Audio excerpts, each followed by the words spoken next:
Hi guys, welcome back to my YouTube channel. इस video में हम पढ़ेंगे विलियम शेक्सपियर के एक फेमस प्ले मैकबेथ। तो जैसे कि मैं अपनी हर वीडियो में बोलती हूँ कि आपकी सेटिंग में ऑप्शन होता है, आप स्पीड चेंज कर सकते हो। अगर आपको फास्ट करनी है फास्ट कर लो, आपको स्लो करनी है आप स्लो कर लो, इससे आपका भी टाइम बचेगा। ठीक है, तो स्टार्ट करते हैं। प्ले स्टार्ट करने से पहले हम सबसे पहले देख लेते हैं कि कैरेक्टर्स कौन कौन से इस प्ले में। मैकबेथ जो कि स्कॉटिश जनरल हैं, मैकबेथ की वाइफ लेडी मैकबेथ, फिर हैं बैंको, बैंको भी स्कॉटिश जनरल हैं, बैंको के बेटे फ्लींस, 3 विचेस भी है इस प्ले में, 3 विचेस, 3 चुड़ैल, king Duncan, king Duncan Scotland के किंग हैं, जो डंकन है वो स्कॉटलैंड के किंग हैं। फिर है मेलकॉम, मेलकॉम किंग डंकन का बड़ा बेटा है और डोनाल्ड बेन इनका छोटा बेटा है। मैकडफ, मैकडफ है थेन ऑफ फीफ, थेन होता है नोबलमैन, ठीक है, फीफ एक जगह है स्कॉटलैंड में, तो वो वहाँ के नोबलमैन है। अब हम अपनी प्ले को स्टार्ट करते हैं। मैकबेथ एक फेमस ट्रेजेडी प्ले है जो विलियम शेक्सपियर ने 1606 के अराउंड लिखी थी।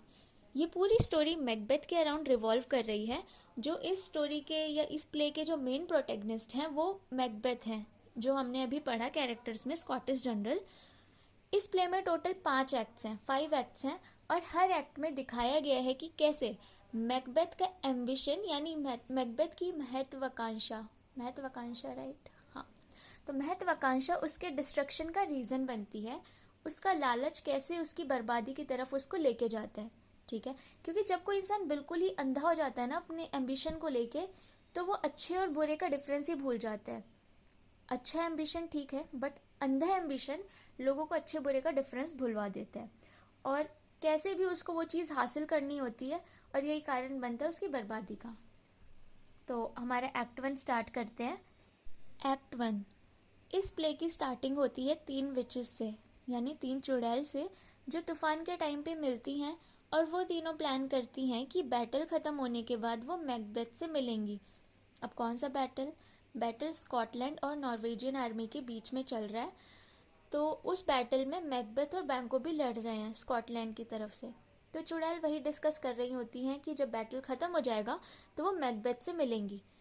अब मैकबेथ जो है वो काफ़ी ज़्यादा बहादुर स्कॉटिश जनरल है, और वहीं दूसरी तरफ जब स्कॉटलैंड के राजा किंग डंकन को पता चलता है कि मैकबेथ और बैंको ने बहुत बहादुरी से स्कॉटलैंड के लिए युद्ध लड़ा और जीता, तो वो बहुत खुश होते हैं, और स्पेशली वो मैकबेथ से सबसे ज़्यादा खुश होते हैं। इसीलिए उन्होंने मैकबेथ को थेन ऑफ कॉर्डर टाइटल से रिवॉर्ड किया। थेन मतलब नोबलमैन, और कॉर्डर एक प्लेस है स्कॉटलैंड में। जो ओरिजिनल थेन ऑफ कॉर्डर थे ना, मैकबेथ से पहले जो ओरिजिनल थेन ऑफ कॉर्डर था, उसने किंग डंकन को धोखा दिया, इसीलिए किंग ने उसको पनिश किया और ये टाइटल मैकबेथ को दे दिया। अभी इस न्यूज़ के बारे में मैकबेथ को नहीं पता अभी, बस क्योंकि वो तो अभी बैटल में है, तो मतलब बैटल अभी जीता है वो, अभी उसको लौटने में भी टाइम लगेगा, तो अभी उस तक ये न्यूज़ नहीं पहुंची है। अभी ये किंग डंकन तक जब ये न्यूज़ पहुंची कि स्कॉटलैंड बैटल में जीत गए, तो उन्होंने मतलब ये रिवॉर्ड मैकबेथ के नाम किया, थेन ऑफ कॉर्डर का, तो इसलिए अभी उसे नहीं पता। मैकबेथ और बैंको युद्ध को जीतकर वापस लौट ही रहे होते हैं, तभी वो तीनों जो चुड़ैल होती हैं जिन्होंने डिसाइड किया था कि युद्ध के बाद इनसे मिलेंगी, वो आती हैं, और वो 3 प्रोफेसीज बनाती हैं, यानी कि 3 भविष्यवाणी करती हैं।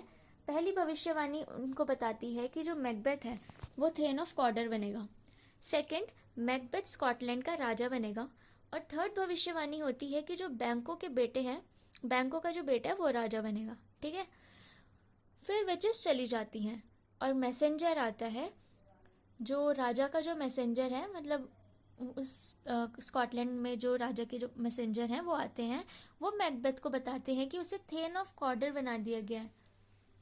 तो इसको मैकबेथ को लगता है, वो जब सुनता है ये न्यूज़ के बारे में, तो वो सोचता है कि उन विचेस की पहली भविष्यवाणी तो सच हो गई।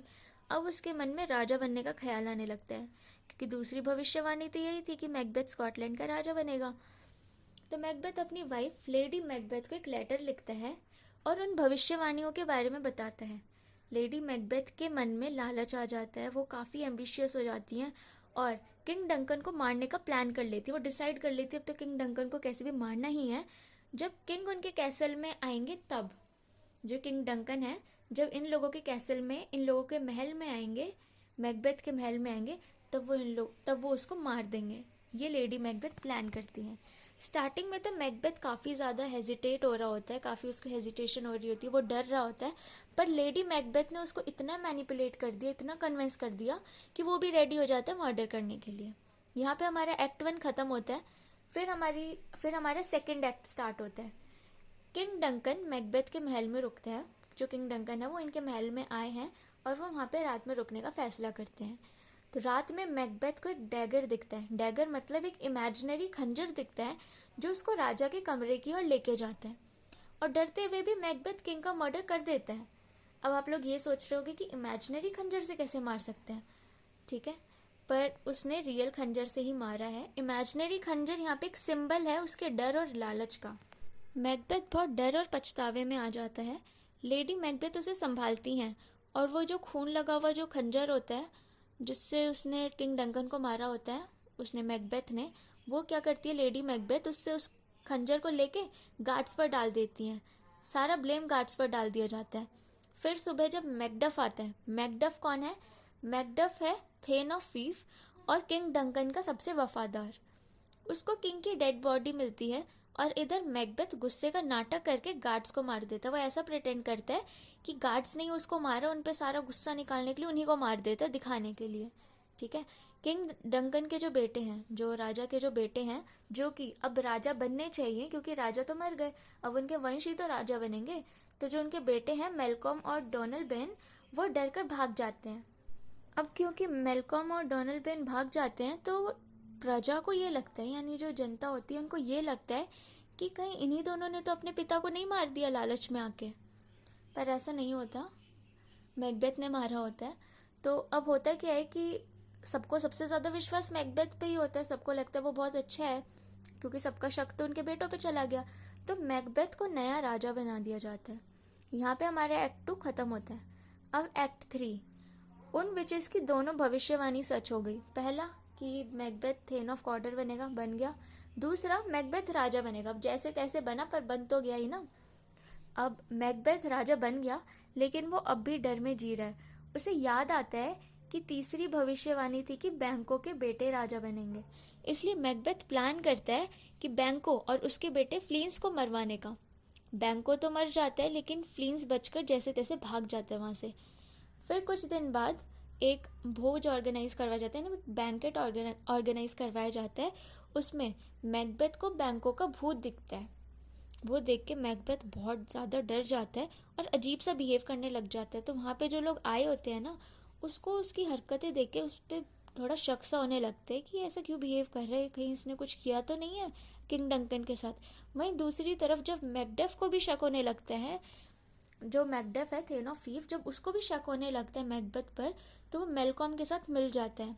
मतलब वो जो उसका बेटा था, किंग डंकन का बड़ा बेटा मेलकॉम, वो जो भाग गया था, उसके साथ मैकडफ कांटेक्ट करता है, उसके साथ मिल जाता है। यहाँ पे हमारा एक्ट 3 ख़त्म होता है। फिर है हमारा एक्ट 4। मैकबेथ क्योंकि अब बहुत ज़्यादा डर में है क्योंकि सब लोगों को उसके ऊपर शक होने लग गया है, तो वो क्या करता है, वो फिर से तीनों विचेस के पास जाता है। वो विचेस इसको 3 बातें बताती हैं, वो फिर से अवेयर भी करती हैं, भविष्यवाणी भी बताती हैं इसको। पहला, वो इसको बोलती हैं कि मैकडफ से सावधान रहो। दूसरा, बोलती हैं कि कोई भी औरत से जन्मा हुआ आदमी तुम्हें नहीं मार सकता। तीसरा, मैकबेथ तब तक नहीं हारेगा जब तक बिर्नम वुड, यानी ये जंगल का नाम है, वो डंसिनेन हिल तक नहीं आ जाता। ठीक है, अब आप खुद सोचो, अब जंगल तो नहीं चल सकता जो हिल तक आएगा, इसलिए मैकबेथ जो है वो टेंशन फ्री हो गया कि अब उसका कोई कुछ क्या ही बिगाड़ पाएगा। तो इस घमंड की वजह से वो और भी ज़्यादा क्रूअल हो जाता है, उसने मैकडफ के पूरे परिवार को मरवा दिया। वहीं दूसरी तरफ जो मेलकॉम है और मैकडफ है, सेना तैयार करते हैं मैकबेथ के अगेंस्ट। यहाँ पे हमारा एक्ट 4 ख़त्म होता है। अब एक्ट 5, अब इस एक्ट 5 में ये लास्ट एक्ट है, इसमें आप मैकबेथ का डाउनफॉल देखोगे। लेडी मैकबेथ गिल्ट में पागल हो जाती हैं। जो मैकबेथ की जो वाइफ है लेडी मैकबेथ, वो गिल्ट में, उसको बहुत ज़्यादा गिल्ट हो रहा होता है, उसने जो मर्डर किया होता है, उस चक्कर में वो मेंटली डिस्टर्ब्ड हो जाती हैं। वो नींद में चलने लगती हैं और अपना हाथ में ऐसे रब करती रहती है, रगड़ती रहती है जैसे खून धो रही हो हाथ से, और बोलती है आउट डैम स्पॉट। ठीक है, वहीं दूसरी तरफ स्कॉटलैंड के जो और भी नोबल्स होते हैं, जैसे ये थेन ऑफ कॉवर्ड है, थेन ऑफ फीफ है, वैसे और भी जो नोबल होते हैं वो मेलकॉम और मैकडॉफ के साथ मिल जाते हैं। वो लोग भी मैकबेथ की क्रुएलिटी ख़त्म करना चाहते हैं, पर मैकबेथ इतना ज़्यादा कॉन्फिडेंट होते हैं उन भविष्यवाणी को लेके, क्योंकि जो विचेस ने भविष्यवाणी की होती हैं वो ऐसी भविष्यवाणी होती है कि कोई भी यही सोचेगा कि मतलब अगर उसको बोला गया है कि हाँ जंगल जब तक इस हिल तक चल के नहीं आ जाता, मतलब जब तक नहीं आ जाता तब तक तुम्हें कोई नहीं मार सकता, कोई औरत से जन्मा हुआ आदमी तुम्हें नहीं मार सकता, तो आप खुद ही सोचो ऐसे कैसे पॉसिबल है। तो इसलिए वो इस एटीट्यूड में आ जाते कि उसका कोई एंड कर ही नहीं सकता। फिर मेलकॉम ऑर्डर देता है सोल्जर्स को ट्रीज की ब्रांचेस काट के, यानी जो उस जंगल के जो ट्री हैं उसकी ब्रांचेस को काट कर कैसल की तरफ जाने के लिए। इससे क्या होगा कि एक इल्यूजन क्रिएट होगा, क्योंकि बहुत सारी आर्मी है, बहुत सारे सोल्जर्स हैं, वो जब बहुत सारी ब्रांचेस लेके एक साथ भागेंगे ना कैसल की तरफ, तो ऐसा लगेगा, एक ऐसा इल्यूजन क्रिएट होगा जिससे लगेगा कि पूरा जंगल जा रहा है कैसल के पास। तो इस वजह से जो उन विचेस की ये वाली जो भविष्यवाणी थी वो नाकाम हुई। अब नेक्स्ट लेडी मैकबेथ जो है वो सुसाइड करके मर जाती हैं, क्योंकि उसे ऑलरेडी इतना ज़्यादा गिल्ट होता है, वो पागल हो चुकी होती है, तो वो सुसाइड कर लेती है, मर जाती है। मैकबेथ बहुत इमोशनलेस हो जाता है और लाइफ को मीनिंगलेस बोलता है, मतलब अब उसमें इतना, मतलब वो ऐसा हो चुका है ना कि उसको और कुछ दिख ही नहीं रहा, कोई इमोशंस किसी चीज़ से उसको कुछ फ़र्क ही नहीं पड़ रहा, उसको बस अपना सिंहासन दिख रहा है, उसके घमंड में वो सब डिस्ट्रॉय करके चला जाता है। फिर मेलकॉम की आर्मी मैकबेथ के कैसल पर अटैक कर देती है। मैकबेथ बहुत बहादुरी से लड़ रहा होता है, तब उसे मैकडफ मिलता है। मैकबेथ कहता है कोई भी औरत से जन्मा आदमी मुझे नहीं मार सकता। इसी बात का जवाब मैकडफ देता है कि वो सी सेक्शन से पैदा हुआ था, नॉर्मल बर्थ से नहीं। फिर मैकडफ मैकबेथ को मार देता है।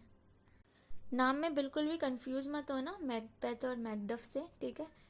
मेन प्रोटैगनिस्ट मैकबेथ ही है और मैकडफ जो है वो किंग का वफादार है, मतलब वो अच्छा पॉजिटिव रोल है इसका। तो यहाँ पे हमारी ये जो प्ले है ये ख़त्म होता है। कोई भी क्वेश्चन हो, कोई भी डाउट हो तो आप मुझसे कमेंट सेक्शन में पूछ लेना, नहीं समझ आए तो भी पूछ लेना। बाकी अच्छी लगी वीडियो तो लाइक शेयर कमेंट सब्सक्राइब कर देना। Thank you so much.